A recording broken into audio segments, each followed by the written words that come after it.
കൊടും കുറ്റവാളി ഗോവിന്ദച്ചാമിയുടെ ജയിൽ ചാട്ടം അന്വേഷിക്കാൻ സർക്കാർ നിയോഗിച്ച വിദഗ്ധ സമിതി കണ്ണൂർ സെൻട്രൽ ജയിലിൽ. ജസ്റ്റിസ് CN രാമചന്ദ്രൻ, മുൻ സംസ്ഥാന പോലീസ് മേധാവി ജേക്കബ് പുന്നൂസ് എന്നിവരാണ് ജയിൽ സന്ദർശിക്കുന്നത്. 6 മാസത്തിനകം റിപ്പോർട്ട് സമർപ്പിക്കുമെന്ന് അന്വേഷണ സമിതി വ്യക്തമാക്കി.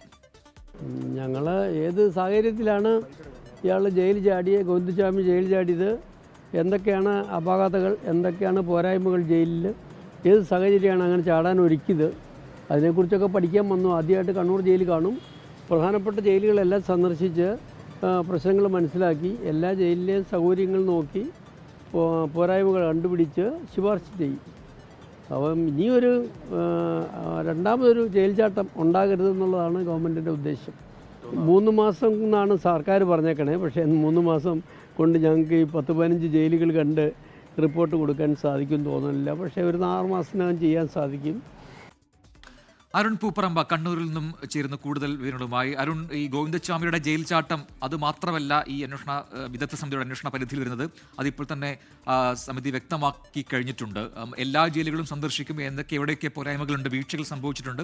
ഒപ്പം ഗോവിന്ദച്ചാമി എന്തുകൊണ്ട്, ഏത് രീതിയിൽ ജയിൽ ചാടാൻ കഴിഞ്ഞു ഗോവിന്ദച്ചാമിക്ക് എന്നൊക്കെയുള്ള കാര്യങ്ങളൊക്കെ ഒരു വ്യക്തത ഉണ്ടാകും ഈ അന്വേഷണത്തിലൂടെ എന്ന് പറയുന്നു. പക്ഷേ സമയം 3 മാസം പോരാ എന്നുകൂടി പറയുന്നുണ്ടല്ലോ.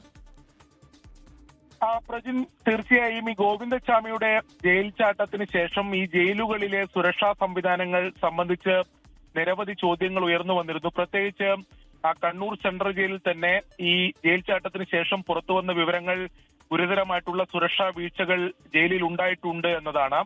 മറ്റു ജയിലുകളിലും സമാനമായിട്ടുള്ള സാഹചര്യങ്ങളുണ്ട്. സുരക്ഷാ വീഴ്ച മാത്രമല്ല, ഈ തടവുകാരുടെ ബാഹുല്യവും അതോടൊപ്പം അതിന് ആനുപാതികമായി ജീവനക്കാരില്ലാത്ത പ്രശ്നമൊക്കെ ജയിൽ അധികൃതർ ചൂണ്ടിക്കാണിക്കുകയും ചെയ്തിരുന്നു. ഇതിലെല്ലാമായിരിക്കും വിശദമായിട്ടുള്ള പരിശോധന നടക്കുക. ആദ്യഘട്ടത്തിൽ കണ്ണൂർ സെൻട്രൽ ജയിലിലെത്തി ഈ ഗോവിന്ദച്ചാമിക്ക് എങ്ങനെ ജയിൽ ചാടാനുള്ള സാഹചര്യം ഒരുങ്ങി, അതെന്തൊക്കെയാണ്, അതിന്റെ വീഴ്ചകൾ സംബന്ധിച്ചുള്ള ഒരു പരിശോധനയും വിലയിരുത്തലും ഉണ്ടാകും. അതിനുശേഷമായിരിക്കും മറ്റു ജയിലുകളിൽ, സംസ്ഥാനത്ത് തന്നെ പ്രധാനപ്പെട്ട 15 ജയിലുകളിൽ ഇവർ സന്ദർശിച്ച് അവിടുത്തെ സുരക്ഷാ സംവിധാനങ്ങൾ, ഞാൻ നേരത്തെ സൂചിപ്പിച്ച പോലെ അടിസ്ഥാന സൗകര്യങ്ങൾ, മറ്റ് ഈ ജീവനക്കാരുടെ കുറവ് ഉൾപ്പെടെയുള്ള കാര്യങ്ങളിലൊക്കെ ഒരു പരിശോധന നടത്തും. അതിനുശേഷമായിരിക്കും സർക്കാരിന് റിപ്പോർട്ട് നൽകുക. സർക്കാർ 3 മാസത്തിനകം റിപ്പോർട്ട് നൽകണമെന്നാണ് സമിതിക്ക് നിർദ്ദേശം നൽകിയിട്ടുള്ളത്. പക്ഷേ ഈ ജയിലുകളിൽ എല്ലാം എത്തി ഇത്തരം വിശദമായിട്ടുള്ള പരിശോധനകൾ നടത്തണമെങ്കിൽ 6 മാസം ആവശ്യമാണ് എന്നതാണ് സമിതി പറയുന്നത്. അതുകൊണ്ട് തന്നെ 3 മാസം കൂടി നീട്ടിത്തരുന്നതിന് വേണ്ടി സർക്കാരിനോട് അഭ്യർത്ഥിക്കുമെന്ന കാര്യം കൂടി സമിതി പറഞ്ഞിട്ടുണ്ട്.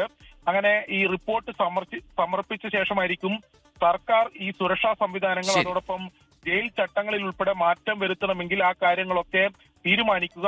ഈ റിപ്പോർട്ടിന്റെ അടിസ്ഥാനത്തിലായിരിക്കും. അരുൺ പൂപ്പറമ്പയാണ് വിശദാംശങ്ങൾ നൽകിയത് കണ്ണൂരിൽ നിന്നും.